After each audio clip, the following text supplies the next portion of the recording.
Welcome, everybody, to this edition of the Public Safety Drone Review. Thank you all for being here. We're going to wait just 1 minute to give everybody a chance to come on in the room. Looks like we have a good group with us today. And thank you again for joining.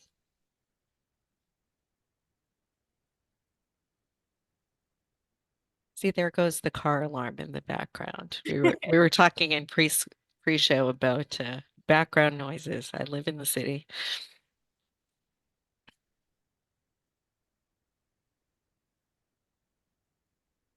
What we really need though is the sirens. Yeah, exactly. Exactly. Sound effects for this public safety drone review. That's okay. We'll have sound effects. Okay, it is 3:01. We're going to get started. My name's Miriam McNabb, and I'm the editor at Drone Life. Happy to be co-hosting the Public Safety Drone Review with Drone Responders with Timothy Martin, who's the head UAS trainer at the Regional Training Center. We also have Chief Charles Warner on the line. And we have our special guest today is Megan Descalzi, a UAS operator, crime scene laboratory technician, doing crime scene evaluations with drones for the Baltimore Police Department. And Megan trained with Tim at the Regional Training Center, or I guess in Baltimore with the Regional Training Center, and was the first woman to achieve the Top Gun Award in her training class. Also a member of the Women in Drone Responders group. Megan, welcome to the show. We're so pleased to have you. Thank you. Thank you for having me. We're going to start off, as we always do, with discussing some of the news stories of the day. Please utilize the Q&A function in the Zoom chat as we go forward.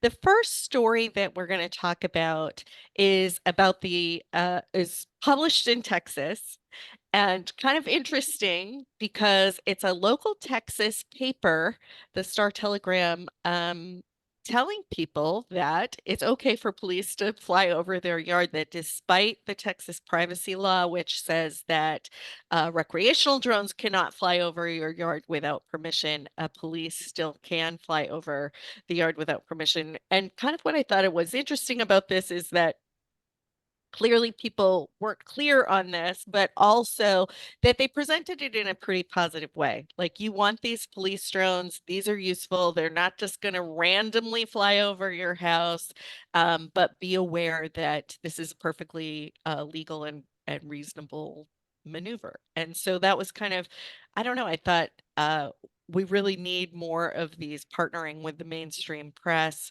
to promote the kind of good news and what the programs look like and what the reality is of privacy laws and what people should expect. What do you guys think?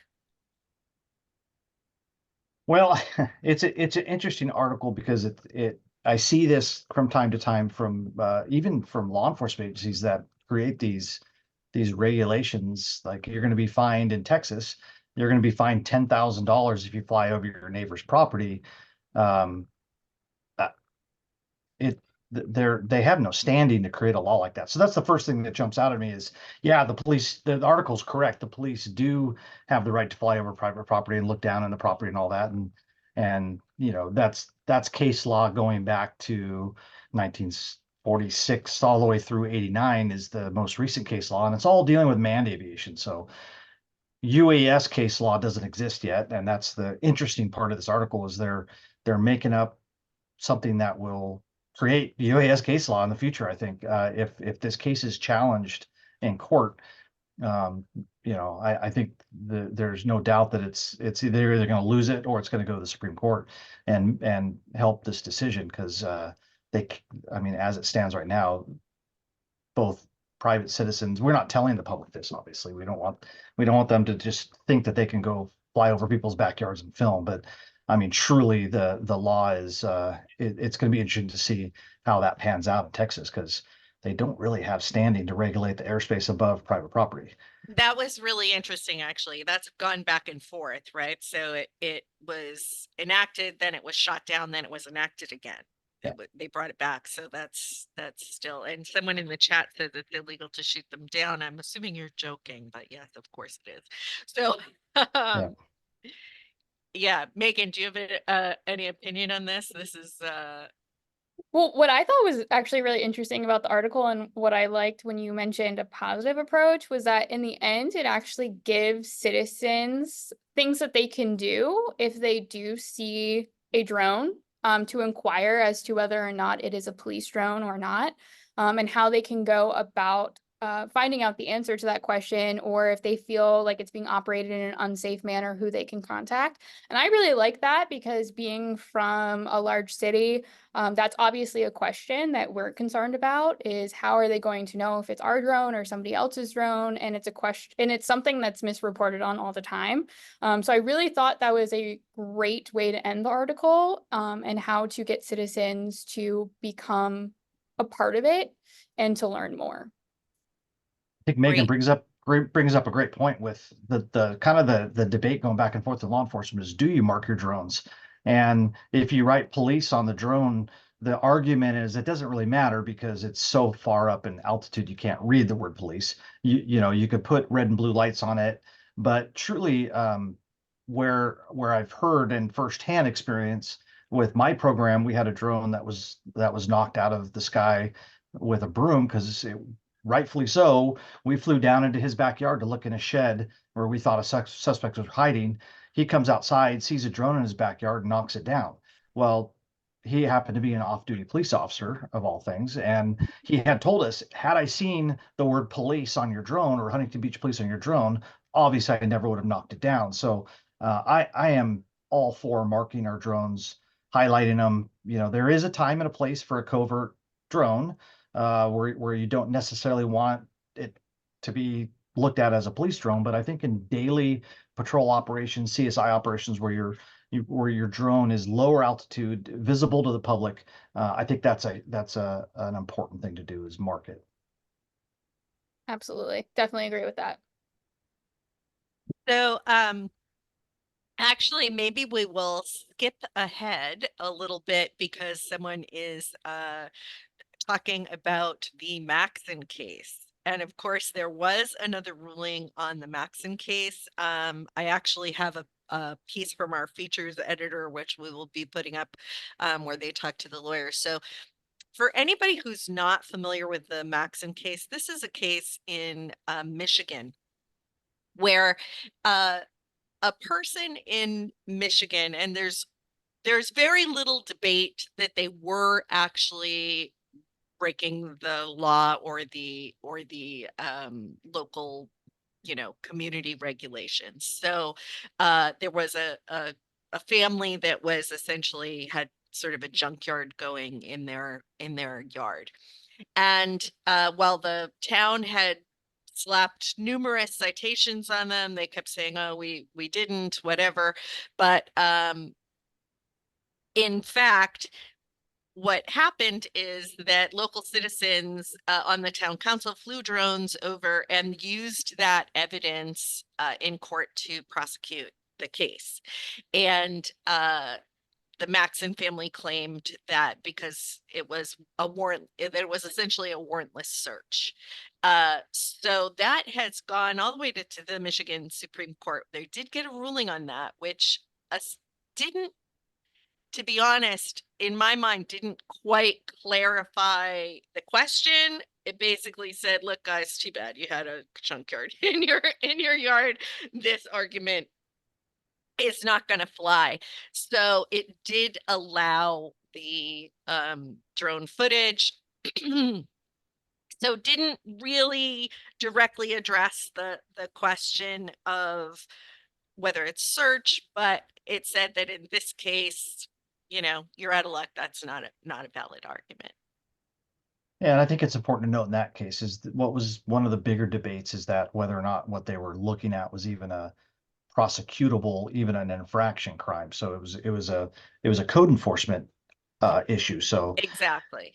had it been the police investigating a felony or a crime with better foundation, it might have not have been so controversial. Right. Okay. But it's going to be cases like that. I mean, we're going. It's just a matter of time before we're challenged, and this issue gets settled past 1989. Yeah. And Honestly.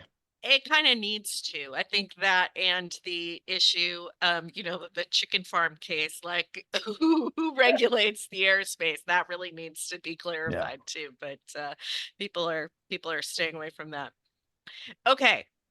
Uh, Other sort of big commercial news, so to speak, Axon has bought counter drone technology firm Dedrone, which I thought was pretty interesting because Axon is really investing in the space, so investing in kind of the whole ecosystem. And I think it's kind of interesting because it brings to the fore the issue that drones are just another useful tool in the tool belt. Axon provides many tools for first responders and drones, counter drone services, that kind of thing are all just part of the portfolio. So what do you think? They had previously invested in Dedrone also. I Yeah, think, go oh, ahead, sorry. Megan, No, please. Please. I was just gonna say from our standpoint, I mean, we use Axon for everything, including down to the crime scene level of all of our crime scene photographs get uploaded to evidence.com. So I will say from a procurement standpoint, it is definitely an easy way to go about building a drone program. We've already have such a large Axon product and we are invested in it, that when it comes to being like, hey, we want to add this to our drone program, we want to add this to our drone program, it's definitely an easier yes. Whether that's the right way to go, I think that's up for debate, but it makes it easier in building your drone program. Yeah, I think you bring up an excellent point. It's practical because, when you're talking about government, state, city funding programs, there are always protocols in place. And so if someone is already on the list of people you can purchase from, of authorized vendors, of course, that's going to make it much easier. So. Yeah. And I think, And I think from a contract basis, that makes it easier, especially when you have cooperative purchase agreements and those kind of things. As far as GSA contracts, it just makes it a much easier pass. Absolutely.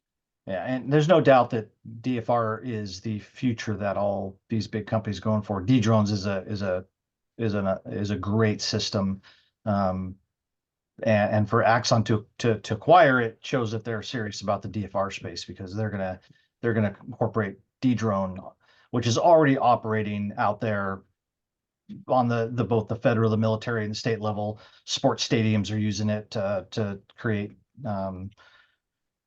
fences around the stadium. So I think having a system like that and moving further into the DFR space is going to only enhance their ability to grow there. So I think it's a great, it's a Yeah, great acquisition, like Sky Hero was for the Loki 2. So I think it's also Yeah. timing. If you look at the timing, the counter UAS legislation has been added in as an amendment to the FAA Reauthorization Act. So it's timing wise. But I think on the larger scale, what you're going to see is the detection capabilities are going to be key to everything that comes forward as far as beyond visual line of sight and advanced air mobility as well. Yeah. Okay. Um, so we're actually getting a lot of chat and questions in here. So let's kind of address a few of those as we go forward. One of them, and Charles, this is of course a great question for you, is there any update or better details on the drone for first responders bill? That's the bill that is going to be introduced or has been introduced by the representative from New York. And then what the drone for first responders bill says is, of course, there is an effort to get Chinese drones out of the system, but the drone for first responders bill puts a time lapse on that and puts some funding behind it also. So I Yeah, think I haven't seen any updates on how that has progressed. I think that, all of these bills, when they're presented in the first state, what we're seeing is that they tend to go through 2 or 3 iterations. There's feedback from different communities and it kind of gets adjusted. But the thing that made this real important news was that it kind of introduced the idea or solidified the idea of putting funding and a time limit. yeah. Charles? So I think that there's a couple aspects here. First, the first legislation that came out for the drone was actually a restriction on FCC spectrum for DJI drones in the future. Wasn't clear how that was going to act, if it was going to stop the sale of all DJI drones at some point. That has then transitioned after some input from public safety. They were basically sharing with them the DFR impact, and that every DFR program uses a DJI drone currently. And so if you put a ban on immediately, it would stop every DFR program in the country and every one that was thinking about coming forward. And then there's also the tactical aspects of that as well. And as we know, 85 to 90% of public safety are using some type of Chinese drone just because of cost, capability, and performance. So what the Stefanik legislation has done now is transitioned over to be more focused on creating this new DFR Act, which would not have an immediate ban. It would delay any kind of ban until 2030, and it would start a tariff process on the DJI drones that would be then increased in a gradual increments to create a grant fund that could be used for public safety to buy American made drones. And so I think there's the couple aspects. Now we'll see how that evolves. As these things go through Congress, they transition a lot of different things. And I would just say that between now and 2030, a lot of things can happen. A different number of Congresses that are going to occur. So by 2030, that's going to be a different world that we're looking at. So the immediacy is that there's no immediate ban. So it takes that pressure off a little bit as going forward. Hopefully this will be, if it goes, it'll be bipartisan legislation. All right. So I'm going to skip to a different story now, actually, because it ties into another question that's in the chat. So there's kind of an ongoing conversation out of Chula Vista, San Diego. Of course, Chula Vista was a pioneering department in the drone as first responder program. In fact, and I always have to say this, Fritz, if you're listening, Fritz Reber actually invented the term drone as first responder, but when he was in Chula Vista. But there is sort of a discussion about whether or not that drone footage is protected or not protected. It's kind of going back and forth. So the reason I tied this into a question in the chat, this would be for Tim and Megan and Charles, says for DFR and first responses, particularly fire or search and rescue, what are you doing for recording camera footage before you reach the scene? Do you record immediately in TO or only when reaching the area? Man, I think that is a department preference, policy preference. I know a lot of agencies, including Chula Vista, they record everything. So some agencies are literally takeoff to landing recording. Other agencies don't record at all unless they're collecting evidence, which is more along the lines of what the ACLU recommends, is that you don't record unless you're recording something that potentially has evidentiary value. So that question is honestly, there's no standard. It's all over the board.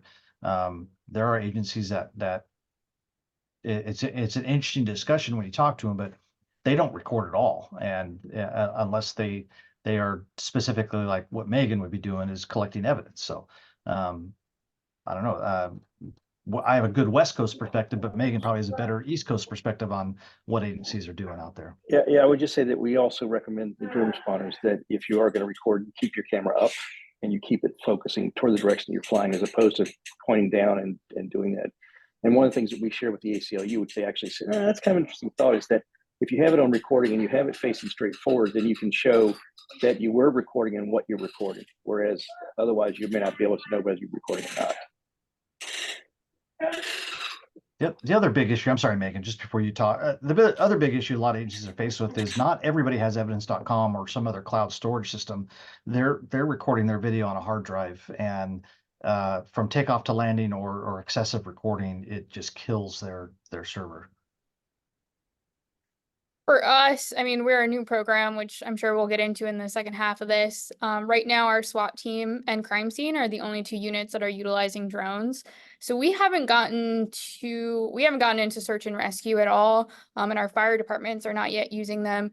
For SWAT, their policy is they record from takeoff to landing. But being in our type of environment, we're not going very far. They're pretty much staged right in front of the area or on the same block. And that is how they're going. So we aren't capturing too much. But what we did write into our policy, because we knew privacy matters were a concern, was that we were going to be cognizant of where our camera was pointed at all times.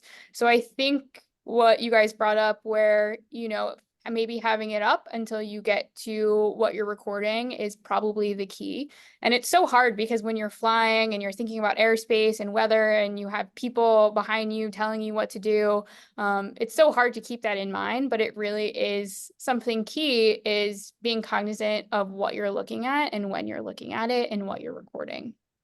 One thing I'll add, and I apologize to David who asked the question, I didn't catch the SAR component of this. One thing to consider is in a search and rescue environment, I think taking off and recording immediately is important, because when you're looking at a small screen, looking for a lost person, looking for a heat source, sometimes you're not going to see color on your screen. If they're wearing a bright red or green or blue jacket, you may not see that color with the cameras at higher altitude, just kind of turn gray. When you get down to lower altitudes or you zoom in, then you start seeing the color. You may have seen the person on takeoff in your camera as you recorded, and it's not till you get the footage back to the command post, open up the video on a large high definition screen and really watch the footage back that you see the victim. There's been cases where that has happened. It's happened to me personally. I think in a search and rescue environment, recording from start to finish is actually pretty smart. It's a whole different type of mission. Especially if you're looking at it on a big camera as opposed to on your controller. And these type of missions are a lot less concerned as far as privacy. It's more of the law enforcement issues that the privacy issue really jumps into. Yep. Okay, moving forward on just our last few stories here. I think these are really just interesting because we're still talking to a lot of people who are trying to get started, who are interested, and their town or their community has not yet sort of made the leap. So I always think that it is useful to sort of bring up how other communities are bringing their, bringing the citizens on board and presenting the idea of the program, explaining what it's going to do, what it isn't going to do, and how it's going to benefit everybody. So I had a few in here. Where there was one where a town actually was asking the citizens to fund the drone and going in and saying, hey, listen, this is what it's going to be used for. We're asking you to help us fund it. There are ones where there was somebody sort of having a conversation where it actually laid out all of the costs and the public benefit. And so that was interesting because in this particular case, the number that stuck in my head was like $55,000. And of course, that's just going to be completely different depending on where you are and what you're trying to do and how big your community is. But I think that it speaks to the challenge to departments of putting a number on things and getting funding for their programs. So I kind of wanted to just put this out there for you guys to point people in whatever direction as to how it is possible to kind of go from nothing to this is now a budget line item and we're getting funded for this. Megan, how did Baltimore approach that with city council and the public? Transparency. I think transparency is the key word, especially for a jurisdiction where there is resistance.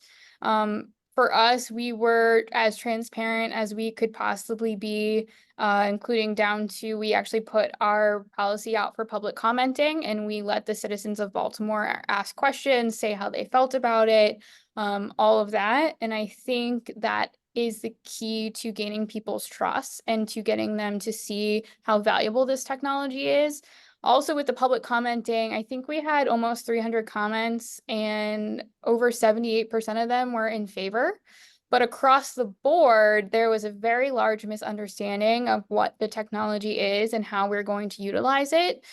People still thought we were going to be attaching weapons to them and we were going to be using them for force. And so when I saw that, it really became apparent to me that education is also the way to go. It's transparency and educating the public as much as possible. And we haven't done any outreach yet. It's something that we've brought up. But whenever somebody comes, we're out training, somebody comes and asks me about it, I start educating them right from there about what it is, how we're using it, what we're not doing with it, and all of that. But I think transparency is really the key term. Yeah. that is right on the money, is transparency and communication right up there. I actually wasn't aware of that, but I love the fact that they put the policy out for public comment. We That's talked about a couple months ago, Miriam, about the San Francisco ballot measure where they actually put the drone used by law enforcement and a few other different things. There was actually interesting what they got approved, but it was a gamble, right? They rolled the dice because if the public had voted no, then San Francisco would never have a drone program until another election year. But like Megan said, overwhelming majority of the voters passed the ordinance for San Francisco, and we just did the training for them for to start their drone program. And what was interesting about it is after the ballot measure was passed, the money rolled in. Okay, here's San Francisco PD was like, okay, what do we need to get this program started? What areas of the department we're going to use it for? We're going to go, and that ball is rolling fast. So I think getting the public involved and showing the need for it, it paid off big, and yeah. I think it'll pay off anywhere. And I think time is definitely on our side because as time goes on, of course, we have more and more great examples to show people, that this is happening in other communities, that it's providing a lot of benefit, that the terrible things they're afraid of are not happening. And, people are getting sort of more familiar. So that's good. Charles, I see that Charles posted something to the chat, and in case anybody misses it, because this is important, before we move on to the second section, Drone Responders has initiated 2 new working groups. First, women drone responders. Megan, we're delighted to have you there, and to celebrate the accomplishments and enhance awareness for girls and women about aviation opportunities. Very, very important. There is a huge gender gap in our industry. Second, flotation device water rescue group to share information between agencies. Check out, of course, droneresponders.org. And if you're interested in participating in either one, Charles at droneresponders.org. Okay. We have, also, Charles reminds me to tell people these webinars are recorded and they will be posted afterwards on the Drone Life TV YouTube channel. So if you know the Drone Life logo, you can always find it. Of course, there are a bunch of YouTubers out there using my name, but or using the Drone Life name, but it's Drone Life TV at the Drone Life logo. You can always find all of these webinars there after the fact. Okay, we have another question, which is how do you plan for drones to be a budget line item with the ever increasing number of new products, advances, wide ranges of costs? There can be a decision paralysis as almost monthly there are new competing drones being released. Last month's technology can always become outdated. Yes. That is a real that's a Yeah. real problem. So any I think, suggestions? yeah, I expect a 2-year shelf life for these drones. We need to worry about getting your program started and set a goal for what is your mission? What are you going to do with the drones? If you're going to fly um, interior, then set a budget for an interior set of drones. If you're going to fly crime scene or 3D mapping, then set a budget for what drone is compatible with whatever software you're going to use.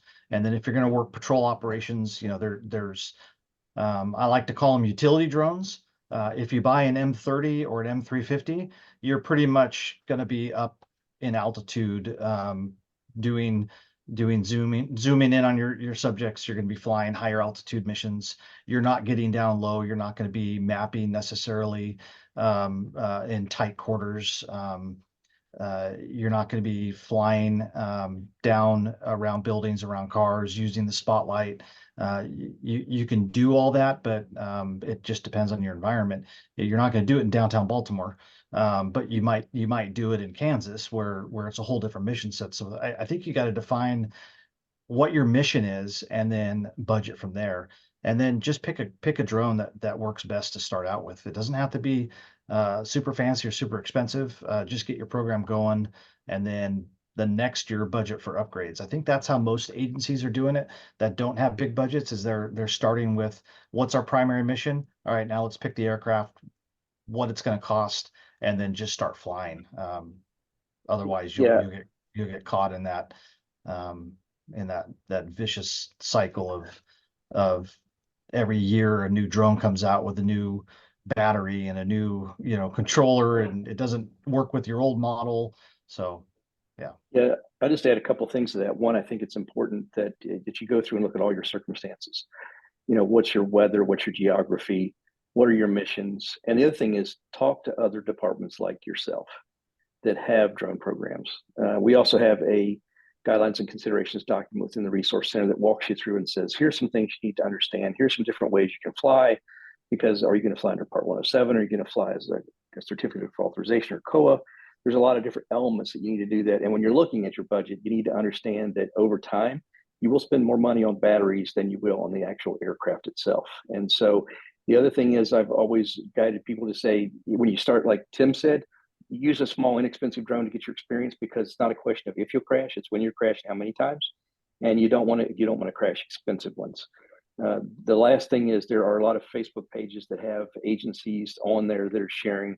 There's the Public Safety UAS Working Group that's out there, and there are others that can actually answer questions. And one of the things that's really important is to let aircraft have some experience and performance to show that it is reliable and that it can fly the missions, and you can let some other people be on the bleeding edge and you can stay on the leading edge.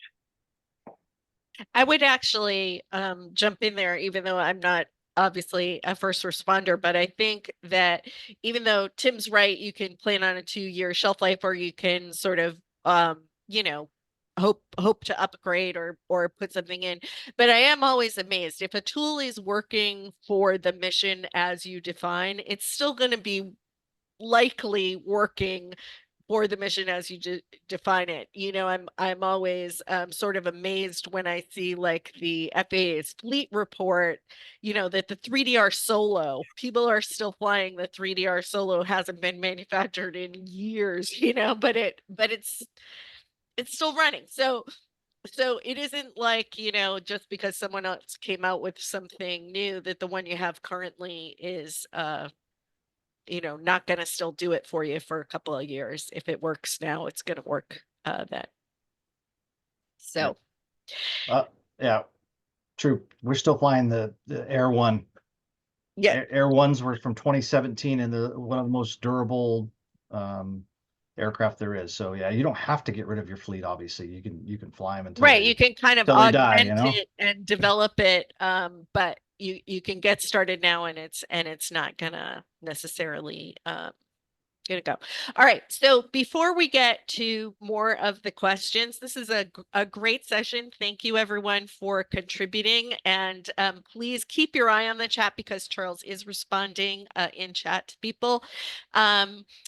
Megan, let's talk about Baltimore and your program and what you guys are doing. So I'm going to let Tim lead this part, because he will have sort of the more pointed questions. I know you guys have talked before, but you are a crime scene experts. So that's sort of the initial mission set that they've established Yeah. for Baltimore. Okay.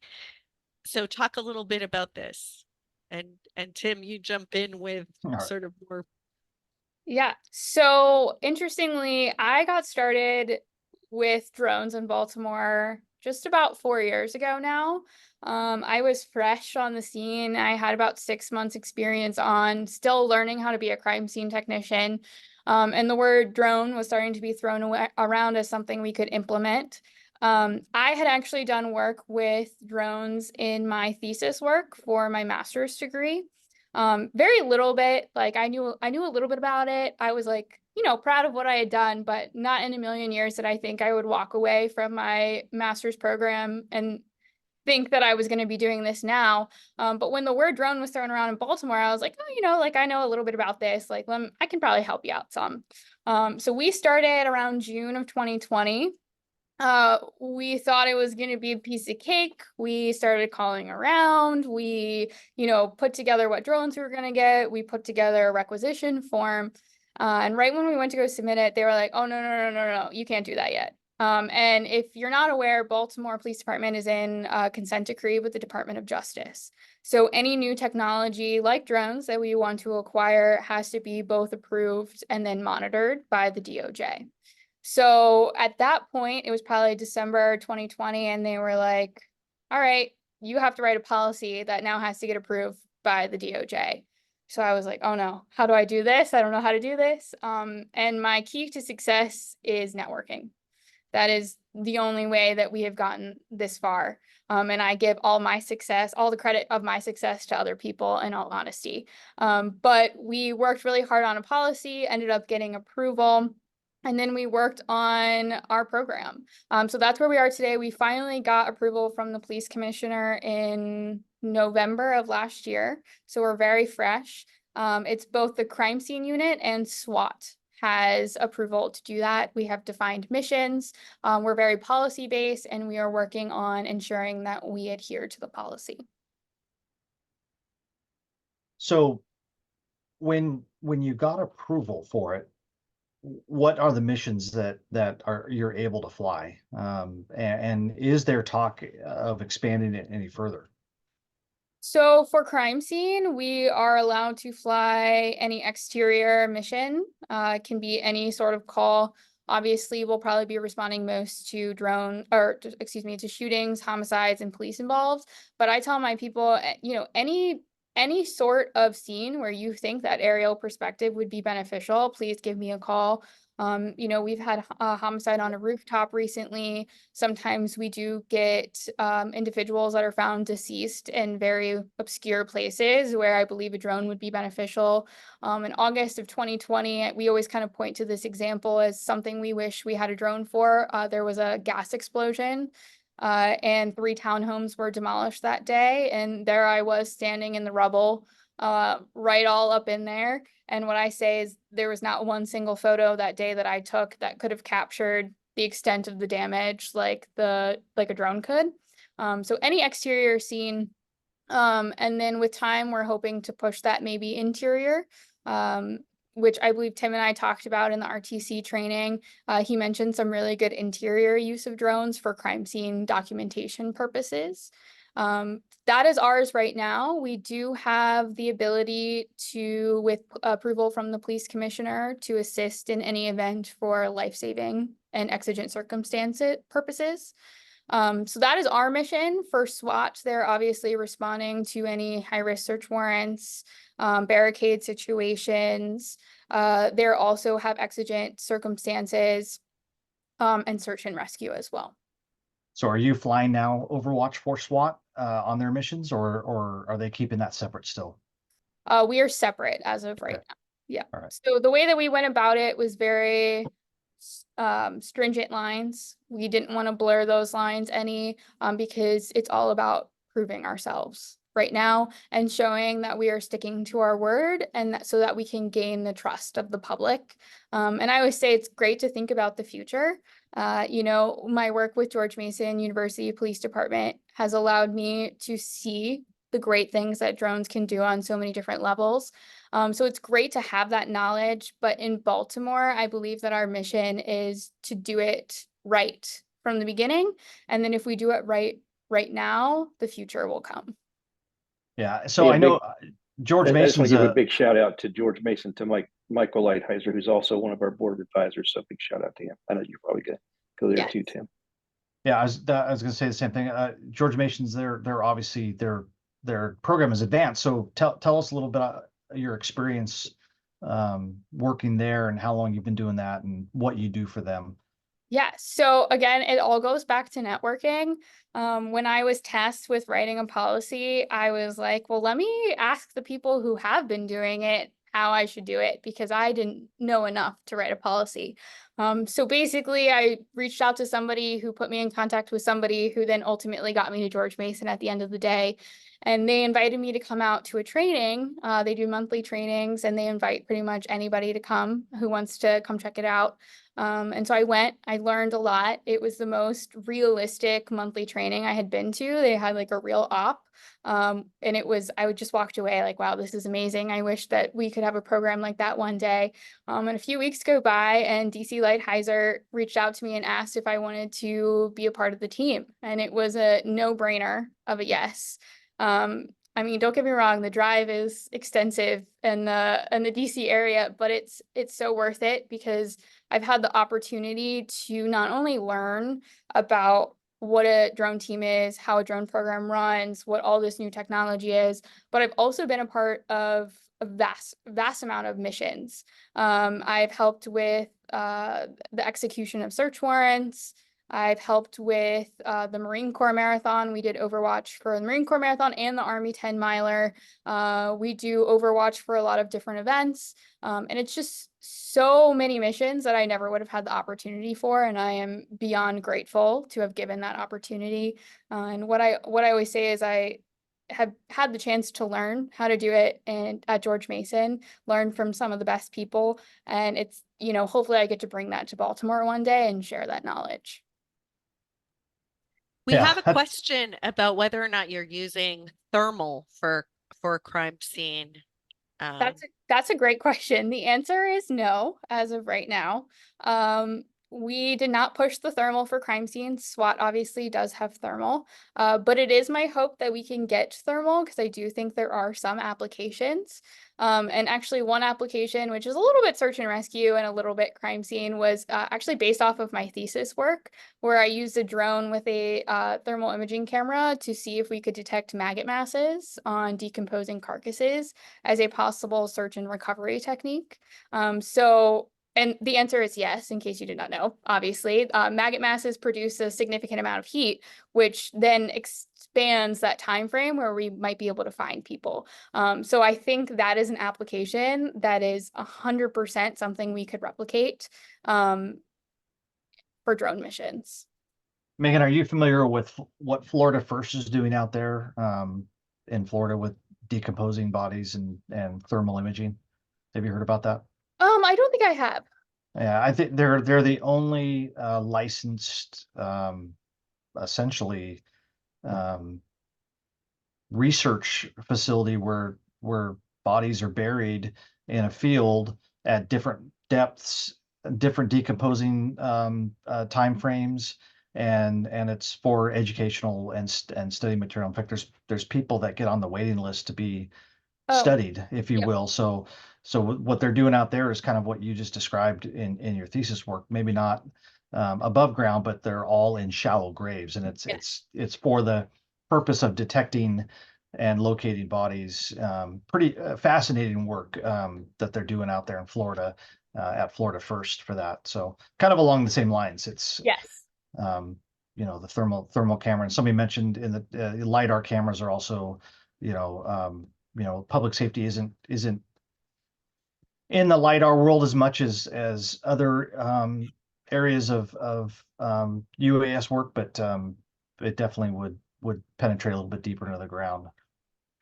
Megan's being very humble about her program at Baltimore. I think it exists because of you, and it's a huge achievement to be a civilian in a large department like that, working against the the public perception, the dissent decree, and it's commendable that you are where you are, that you're able to be a part of that launch.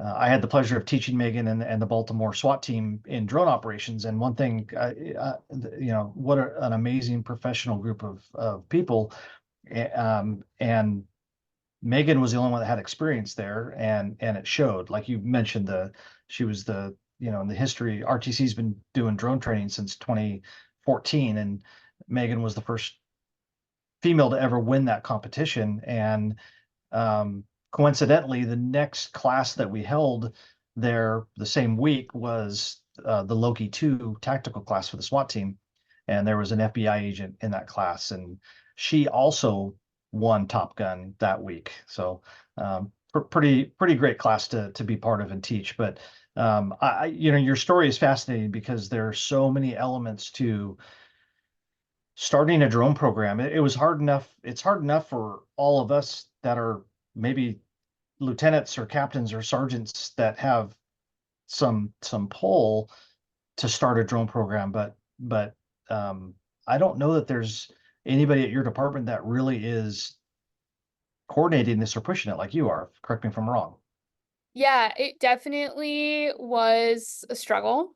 It's been a very long journey, and on top of that, we are a 24/7 unit. So I was working nights for about 3 years, which really entailed me coming in early and getting not a lot of sleep in order to meet with individuals and try to get this up and running.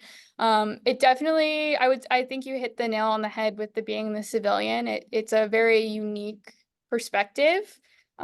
I do think that's what aided in our outcome, our positive outcome. I think that helped. I think it gave the public looks at crime scene and they trust us.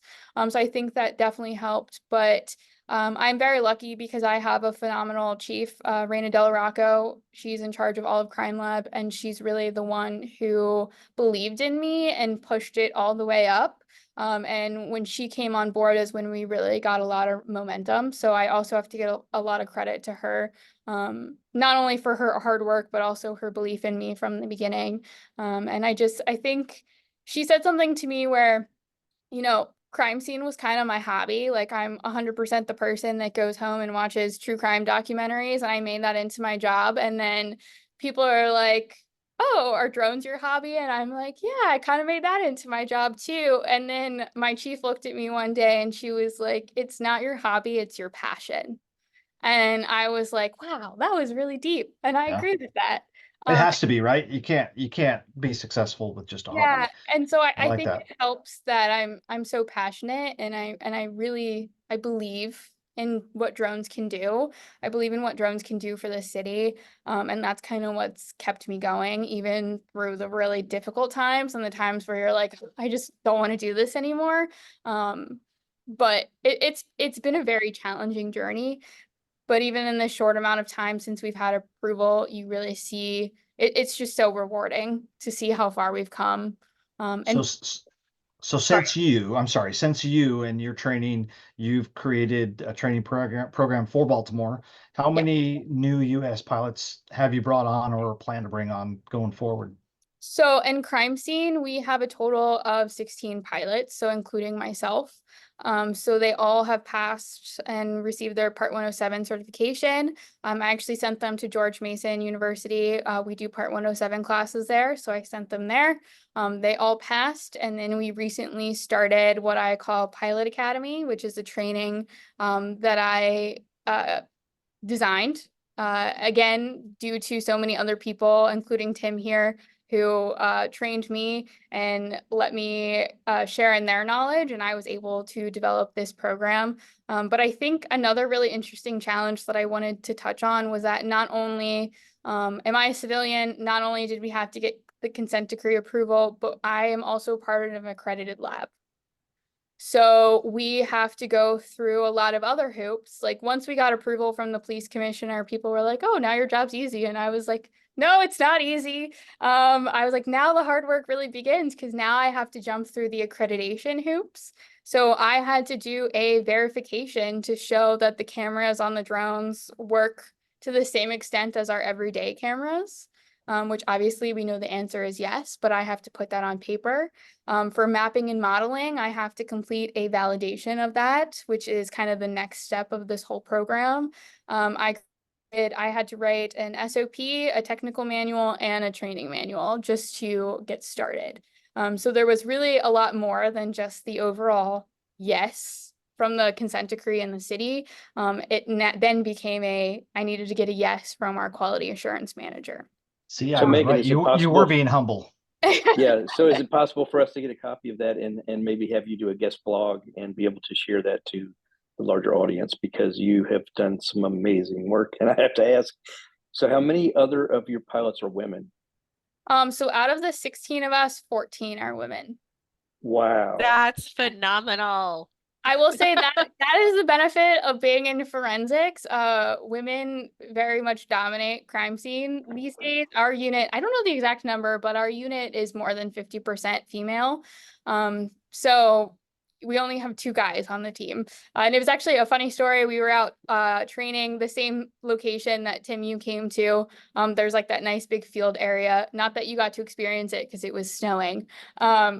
But we were out there and there's this woman who we've seen multiple times. She's like an older woman. She bikes all around the path like for an hour. And the other day we're out there and she's like, "Hey, you brought the guys today. You let the guys come out."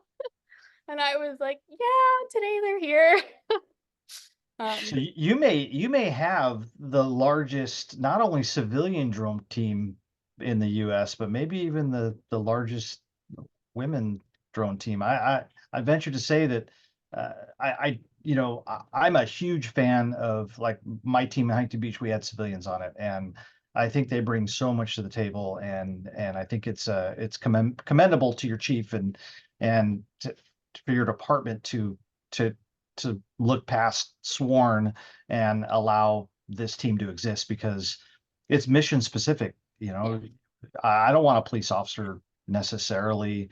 Yeah, he's a good drone pilot, but he knows nothing about crime scenes. So, you put the assets in the specialty and it works much better. So congratulations on that. That's thank that's amazing to hear your story and the growth of your program. I know it will just continue to grow from here. yes, I I hope so. think this is a great advocacy to show women the opportunities that are out there. Don't sit back and think this isn't for you because if you're a woman and you're interested, there are many opportunities, and Megan is proof, and her team is a phenomenal example. We have a couple of questions, so I have to bust in here because I want to get to them before we run out of time. And if anybody does know of a team with more women on it, I would love to get that competition going because the Ah, more women we can get out there flying, the better. The last time I checked, we were at 6% in our field, which is 6% is a very low number. So Megan's team's bringing it up. Maybe. But it really is important. Somebody in the comments said that their daughter has gone that direction, and absolutely, we applaud. So, 2 questions. One, I know you did mention this briefly, but for the record, was your thesis theory successful in identifying the maggot masses using thermal? I know you said that. Yes, Yes, it absolutely. was. And it's a really cool picture. I'm happy to share it. If you look, so we used a coyote carcass because it was free. And the heat signature is actually significantly hotter than the 2 people that are actually captured within the image. So it was very successful. I will say technology has come a very long way in the short amount of time because we had a lot of technology problems, but at the end of the day, we walked away and it's definitely something that you could do. so you what you're saying is you didn't get any humans to volunteer for that project. No humans. Oh, well, typically Yeah. people use pigs. Like pigs are the good analog, but pigs are very pricey. So Yeah. we use the coyote, which people are always very interested by. Well, But interesting. Michael just put in the chat that George Mason University is getting approval for what they call a body farm. I mean, Yep. it's interesting. To me, it's very fascinating, and that you're able to study that in a licensed environment clinical environment, if you will. It's even though it's not clinical at all, but it certainly is scientific. And to have that brought into an area like George Mason, where you can train drone pilots to start identifying those stages and super critical for missing persons stuff. So I mean, that's very exciting. I want to come see it. So we have two other questions, two other types of questions that I want to address here. So two of them have to do with products, and I will say that we are very product neutral on this show. You know, we try to tell you everything that's available so that people can make their own choices. But one question is to do with if you do any interior exterior 3D mapping, what kind of software do you suggest? Do you prefer a law enforcement specific program, or will any product be allowed when it comes to court time? That's a very interesting question. I know I've seen demos using, for example, Pix 4D. That's just, again, that's an example, not a, uh, a particular, but I don't know if you guys would like to put into this. And the other one is really broad. Is there a particular drone preferred for public safety?